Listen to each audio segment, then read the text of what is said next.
Jadi si Mala ini posisinya bukan lagi ngaji, tapi lagi menyimak. Tapi dia sambil goyang-goyang. Terus tiba-tiba Bu Uti ngomong, Mbak Mala, maaf, boleh jangan terlalu kenceng-kenceng nggak goyangnya? Soalnya agak mengganggu yang di sini. Kayaknya sih Dititipin gitu. ya sama Abah itu ya di ini. Karena kan memang dilatihnya sama Abah. Abah tuh kakek ya. Oh, kakek. Jadi memang ada proses itu. Malah kalau Bapak tuh lebih parah gitu. Umi mimpi apa tahu gitu. Waduh. Gitu.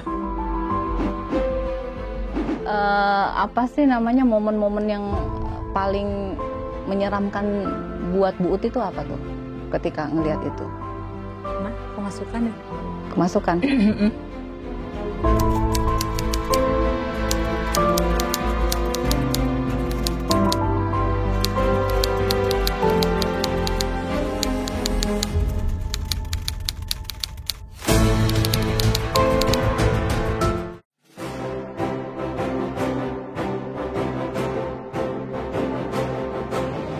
Mau hadiah jutaan rupiah atau grand prize umroh gratis? Maka saksikan terus YouTube channel Ratu Kanza ini sampai akhir ya, karena di akhir segmen kita akan bagi-bagi hadiah yang sangat banyak sekali. Dan tonton terus semua videonya, semua partnya sampai habis. Dah! Saya ada sedikit cerita nih, cerita lucu sebenarnya. Lucu apa serem ya? Jadi saya sebelumnya nggak tahu loh Bu Uti itu punya satu kelebihan. Nggak tahu kelebihan apa kekurangan itu ya Bu ya? Kekurangan kalau Bagi Bu saya. Uti kekurangan ya? Karena mengganggu. Mengganggu ya Bu? Jadi saya tuh nggak tahu kalau Bu Uti punya kekurangan itulah ya. Jadi taunya itu pada saat kita lagi kajian, lagi ngaji, belajar tahsin, belajar baca Quran gitu. Jadi saya kan setiap seminggu sekali itu selalu sebelum corona nih ya, selalu kumpul sama staf-staf pribadi saya yang terdekat, yang di rumah. Itu kita ngaji bareng, belajar tahsin. Yang malah tadinya bacanya gelagapan, alhamdulillah sekarang alhamdulillah lebih lancar. Dan Bu Uti ini Masya Allah ya, memang spesialisasinya di situ kayaknya. Sabar banget ngomong kita tuh, belajar dari yang hukum-hukumnya dulu, kayak gitu-gitu, hukum tajwidnya, baru melancarkan lah kayak gitu. Nah, ketika kita lagi belajar nih, teman-teman Kanza Lovers, bayangkan ya, ini di suatu ruangan, kita sebelumnya kita di sini ya, di rumah yang saya lama kan, kita gelar karpet doang gitu kan, karena di sini kan nggak ada meja meeting rumah saya yang lama ini. Nah, terus kan saya pindah rumah baru. Nah, di situ memang rumah saya saya sediakan space satu ruangan khusus untuk ruang meeting tuh. Ada mejanya dan ada kursi-kursinya kan. Nah, kursi-kursinya tuh kursi-kursi kantoran gitu, Kanza Lovers, yang bisa puter-puter gitu loh, ada rodanya gitu kan. Nah, ceritanya saya lagi fokus ngaji, teman-teman semua staff-staff saya juga lagi fokus ngaji. Terus si Mala kan ceritanya Mala ya. Waktu itu tuh Mala lagi duduk di kursi. Terus dia muter-muterin kursinya tuh agak jauh gitu ya. Jadi bukan goyang-goyang kecil gini, tapi goyangan besar gitu. Muternya agak begini. Jadi kita kan ngajinya ganti-gantian. Ntar saya ngaji, yang lain menyimak sambil ngeliatin mana salahnya. Kalau misalnya saya ada kesalahan ucap, Bu Uti kan langsung membenarkan, dan teman-teman lain ikut belajar atas kesalahan yang teman yang lagi ngaji ini, ceritanya kan gitu. Jadi si Mala ini posisinya bukan lagi ngaji, tapi lagi menyimak. Tapi dia sambil goyang-goyang.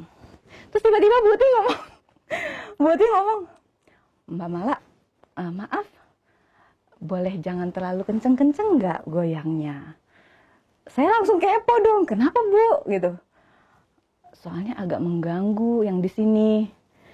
Semakin saya perhatikan, semakin kenceng goyangan Mala, putaran Mala, semakin kenceng dia pindah-pindahnya gitu ya Bu Uti ya, kalau nggak salah ya. Lari. Jadi dia lari-lari. Jadi kalau Maya goyangnya cuma sedikit, dia cuma jalan pelan-pelan gitu ya Bu Uti ya. Tapi semakin kenceng Mala itu dia lari-lari. Iya. Itu kenapa? Itu ada dialog nggak sih Bu Uti? Enggak, cuma ngeganggu matanya Bu Uti aja ya. Di lorong situ kan ada ya. Di lorong yang penghubung itu.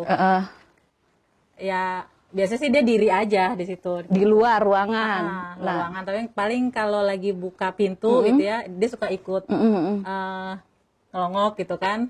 Tapi kan nggak kelihatan ya. Iya, saya nggak ngeliat sih. Nggak tahu di hari itu biasanya sih saya kalau lagi ngedrop biasanya lagi kecapean, lagi yang kondisi badan nggak enak atau lagi banyak kerjaan gitu ya. Nah itu sensitif untuk yang begitu-begitu. Suka tiba-tiba muncul gitu. Kok dilalahnya di hari itu ngelihat banget gitu. Jadi Mbak Mala kan di jalan masih nggak ganggu lah gitu ya. Pas jalan mondar-mandir kayak nungguin istrinya lagi beranak gitu ya. Mondar-mandir tapi biasa di situ, cuma di belakang kan, posisinya di belakang bangkunya Mbak Mala itu. Kok di dalam Mbak Mala itu makin kenceng gitu ya goyang. Nah dia makin kenceng lagi larinya, makin yang ini kagum banget gitu. Sedangkan saya kan harus fokus ngebetulin gitu kan, ngedengerin terus ngebetulin kalau ada kesalahan. Kayak gini gimana? Itu kan kelihatan banget gitu. Kan soalnya mata kita, mata perempuan luas ya, lebar. Jadi nggak, kalau lagi ngeliat sini kelihatan, kalau laki-laki kan lurus ke depan matanya. Nah itu akhirnya ya saya langsung terpaksa. Biasanya kalau udah kayak gitu saya udah terpaksa. Dan akhirnya pada saat itu kami semua jadi tahu kalau Bu Uti punya kelebihan itu. Kalau saya ngeliat dan itu masih yang biasa-biasa aja, itu saya ya cukup saya aja lah gitu ya, nggak perlu dibagi-bagi ke orang, kasihan gitu kan. Jadi kadang parno ya. Nggak semua orang juga siap gitu. Tapi kalau kalau saya paling nggak suka, saya punya temen yang ya gitulah, nggak ngerti, mungkin pengen berakrab-akrab pria gitu ya sama saya atau gimana, itu suka mancing-mancing gitu. Nah kalau udah orang yang suka mancing-mancing gitu, saya kadang suka kasih tahu, nggak usah nyari yang jauh-jauh, tuh sebelah ibu juga ada. Itu dia ini, kadang akhirnya dia marah-marah kan, nggak usah marah-marah, kan udah mancing sendiri, makanya suka mancing-mancing. Kalau mancing-mancing aku kasih tahu, bilang kalau diam-diam aja, aku pun akan diam-diam aja. Gitu. Itu cukup untuk aku aja yang lihat. Gitu. Jadi kayak gitu sih gitu. Sebenarnya itu hal yang mengganggu kalau buat saya gitu, karena kadang kan ya gitulah ya, kita lagi fokus ngapain gitu, terus tiba-tiba dia memperlihatkan. Nah buat saya itu mengganggu, karena dari segi fisik pun saya kadang nggak kuat gitu. Memang kalau kata bapak saya sih saya lemah gitu. Jadi dari keluarga yang punya kelebihan seperti ini Bu Uti doang? Kita semua sekeluarga bersaudara. Bapaknya juga begitu? Karena kan, jadi saya taunya pas SMA, saya lagi main ke rumah teman saya, di situ ada... SMA apa SMP? SMP saya baru menyadari, kalau saya kok bisa dengar yang ini. Baru dengar. Maksudnya suka dengar, suka ini. Pak, tapi... orang tua belum mau buka. Nggak mau ngebuka gitu ya. Bahkan keluarga bapak saya juga tahu, ini anak-anak sensitif nih untuk yang kayak gini gitu. Nah, terus pas SMA itu saya taunya justru dari omnya teman saya yang ustadz itu gitu ya. Nah, jadi waktu itu tuh saya kayaknya dikasih lihat gitu ya, waktu itu di rumahnya dia itu. Terus saya ngomong, nah ternyata teman saya itu cerita ke omnya. Terus saya diajak ngobrol. Di sini ngobrol gitu. Ya om, ada apa ya? Ti bisa lihat ya. Iya om, kadang suka gitu, suka bisa lihat. Tapi ternyata teman-teman Uti nggak ada yang bisa lihat gitu. Jadi itu siapa sih gitu? Kok itu diri aja? Apa sih Ti gitu? Nah dia cerita kan ke omnya itu. Uti siapa keluarga yang bisa? Dia, maksudnya bisa apa ya om? Aku nggak ngerti awalnya. Terus omnya teman itu bilang, ini biasanya Ti kalau Uti bisa lihat, biasanya ada keluarga yang bisa gitu, dan ada keluarga yang belajar untuk itu. Terus aku bilang, kan Bapak Uti Banten om gitu. Oh gitu, pernah belajar? Ya pastilah gitu, maksudnya di keluarga Bapak itu ada belajar ilmu bela diri gitu kan. Dan mungkin namanya Banten ya, Banten kan terkenal ya sama yang kayak bela gitu. Diri apa nih? Bela diri untuk bela diri untuk bukan untuk ini. Enggak, sih. Maksudnya bela dirinya apa? Silat, taekwondo apa?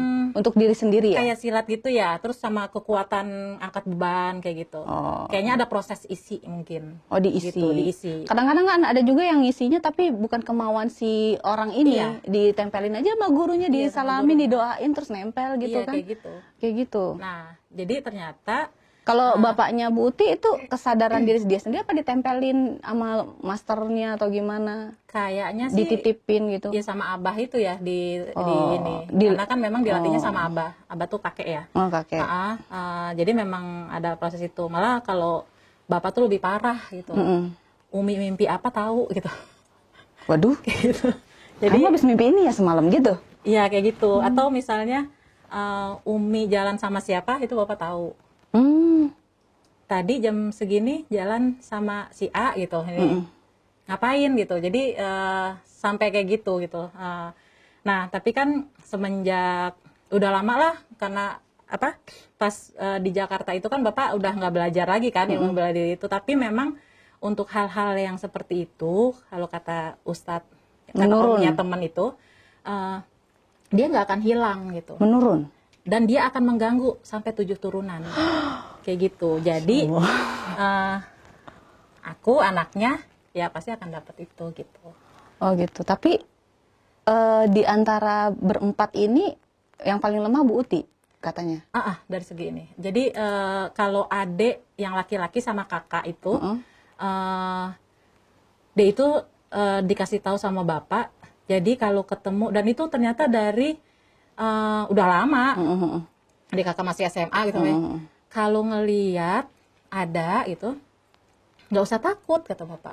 Diliatin aja lagi apa gitu, atau terus aja dipantengin gitu ya. Bisa gitu, Nanti Bu. dia akan hilang kok gitu. Pertama-tama pasti takut dong waktu pertama kali diliatin itu. Ya kan pertama kali diliatin mengganggu kan.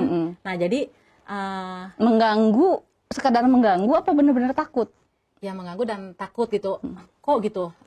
Pak, nah kita kan memang biasa cerita gitu ya, terbuka lah di keluarga. Pak kadang kita ngeliat ini. Nah bapak tuh diam, ini cuma nampung gitu. Dengerin aja gitu kita cerita. Karena kalau aku kan juga pernah lihat begitu, abis itu badan panas gitu, sakit selama seminggu gitu ya, 3 hari paling cepat. Gitu. Maksudnya ketika dikasih penampakan terus ditantang balik ngeliat itu langsung sakit. Kaget gitu kan, lihat gitu ini, dan kan nggak bisa bergerak kita kan, sampai ada orang yang, ngapain lo gitu. Jadi waktu itu tuh pas ada saudara yang, ngapain ti gitu, baru tuh, Bisa. abis itu udah nggak bisa ngomong, apa ya, nah bapak tuh udah ngebaca tuh gelagat itu, kata bapak, habis diliatin ini anak gitu. Nah habis itu tuh udah nggak usah deh, Uti nggak usah jalan, nggak usah ikut, Uti di rumah aja gitu. Pak nggak mau gitu, orang udah janjian sama, jadi waktu itu mau jalan sama saudara lah, sama sepupu-sepupu, nggak mau udah janji, nggak usah Uti nggak usah ini, atau nggak usah perginya, nggak usah jadi aja gitu. Nah, akhirnya mereka nggak jadi itu perginya, kita nggak jadi pergi, kita di rumah aja tuh waktu itu. Nah karena udah habis itu aku sakit. Nah ternyata kalau kakak teteh tuh sama adik tuh dikasih tahu sama bapak, kalau dikasih lihat kayak gitu diliatin aja gitu. Nanti yang kita lihat bukan dia kok, tapi pohon atau tembok gitu. Nah, adik sama teteh begitu. Dia ini terus adik kan yang semangat banget. Pak kasih tahu Uti Pak, Uti kan juga ini. Jangan kasih tahu Uti, kalau Uti tuh nggak kuat fisiknya. Yang ada dia sakit kalau ini. Jadi kalau Bu Uti ngelihat suatu penampakan, Bu Uti malingin muka, nggak nantang Iya, ngelihat balik enggak. gitu. Oh ada, udah. Oh, udah, Jadi lihat udah yang menghindar. lain. Lihat yang lain. Jadi kalau untuk Bu Uti solusinya gitu. Udah zikir sama udah. nggak usah. Tapi ya Masya Allah ya nggak sampai yang gimana-gimana. Maksudnya kan ada yang sampai keganggu gitu jiwanya. Ini kan pasti karena iman juga nih kan. Nah Bu Uti sendiri mulai dari usia berapa tuh ditanamkan soal agama, iman kayak gitu-gitu. Bener-bener yang sampai dalam banget gitu loh maksudnya. Dari orang tua apa dari sekolah aja? Orang tua dan sekolah? Pesantren enggak? Enggak. Oh enggak. MTS sama Aliyah ya. Oh iya, dan iya sih. Al-Hikmah. Iya, iya. Bangka. Berarti dari SD itu udah memang sekolahnya udah SD negeri. oh negeri. SMP dapat SMP negeri, tapi waktu itu maksa lah untuk masuk ke sanawiyah Islami, yang di Al-Hikmah gitu. Karena waktu itu nenek juga nyuruh pesantren Asy-Syafi'iyah gitu. Itu ya. disuruh masuk ke Islami gitu karena maksudnya ke sekolah yang standarnya Islami itu karena Bu Uti udah ketahuan bisa ngelihat itu apa gimana? Enggak, jadi biar di keluarga itu enggak semuanya umum gitu. Oh, yang 3 umum ini? Iya, jadi adalah gitu yang ke syariahnya gitu. Jadi biar mengimbangi sih. Oh, gitu. Maksudnya gitu. Kalau maksudnya dari elek ya. Wow. Terus apa sih namanya momen-momen yang paling menyeramkan buat Bu Uti itu apa tuh? Ketika ngelihat itu? Pernah kemasukan ya? Kemasukan. Terus sekali. Ada beberapa kali sih, tapi yang paling ngerasain yang paling parah itu sampai benar-benar nggak sadar. Nggak sadar di proses ruqyahnya tuh nggak sadar. Gitu. Itu di mana tuh kejadiannya? Kejadiannya di pas kegiatan Ngajar. Sekolah, kegiatan outdoor. Oh, berarti Dan di gunung ya. udah ngajar ya? Oh, di Iya. gunung. Ya camping lah, kita lagi camping. Kan hutan gitu ya, hutan gitu itu. Kalau alam terbuka lebih jahat ya? Iya, mungkin dia merasanya diganggu atau gimana, nggak ngerti sih gitu. Tapi dia ngikutin yang saya ingat sih gitu. Tapi ada yang ruqyah? Ada temen waktu itu. Jadi berasanya itu ya awalnya sih waktu itu ada murid lah yang dipanggil, kayaknya dia bisa ngelihat juga gitu, karena cuma dia doang yang bisa lihat. Jadi saya tuh lari narik dia, mungkin dia marah kali ya. Terus jadi akhirnya dia ngikutin saya. Oh, dia tuh berusaha untuk nganggu si murid itu untuk menarik Dia ngikutin manggil, dia. ngikutin dia, tapi Ibu nolong gitu, aku narik. ngeliat gitu kan. Nah, aku nolongin dia gitu. Enggak, kamu enggak kesana. Kayak dihipnotis kali ya? Iya, dia kayak gitu. tuh. Jadi teman-teman yang manggil tuh enggak dengar, didengar, kayak enggak dengar gitu. Enggak, dia enggak akan denger, aku bilang gitu. Karena enggak ada yang ngeliat kan, dia dipanggil. Tapi Bu Ati aku lihat. Aku lihat ada yang manggil-manggil gitu. Nah, itu mungkin dia marah. Saya merinding. Mungkin dia marah sama aku gitu. Jadi akhirnya dia ngikutinnya aku ini sampai Jadi diganggu. dia sempat yang inilah. Nah, temen ada yang ngeh waktu itu, senior saya lah, guru saya Ngeh di kenapa? sekolah alam itu. Perubahan karena Bu Uti. memang beliau tahu kelemahan saya. Udah sempet sama beliau sambil sini capek kan dipijitin, jadi dia alasannya gitu, dipijitin padahal sih itu, jadi pijitinnya itu sambil zikir gitu, sambil ini. Nah itu saya pengen muntah kan, reaksi. Akhirnya kamar mandi muntahnya itu nggak wajar lah gitu. Wah kayaknya ada yang ngegangguin nih gitu. Udah langsung wudu, siap-siap sholat. Siap-siap sholat maghrib. Waktu itu kan kita di jamaah qashar ya, maghrib isya. Itu perjuangan yang pada saat itu benar-benar dahsyat deh perjuangannya. Karena untuk sholat itu baru kali itu ketika dengar azan itu badan itu kayak pernah kan ngerasain kena silet? Habis kena silet kesiram air. Itu kayak begitu di seluruh badan. Pada saat azan itu baru pertama kali. Astagfirullahaladzim, dah istighfar, zikir terus gitu ya. Terus, juga baca al-masurat. Nah pada saat sholat juga begitu. Dan pada saat sholat itu dilawan. Saya di pinggir kan. Jadi dia berdiri sambil kayak ngetawain saya gitu sambil ini. Tapi saya terus ngelawan. Dan itu rasanya badan itu kayak dari ujung kepala sampai ujung kaki itu kayak gitu. Ini disilet-silet. Itu rasanya perih sampai yang ini, dan saya berusaha untuk fokus terus untuk ini. Merinding.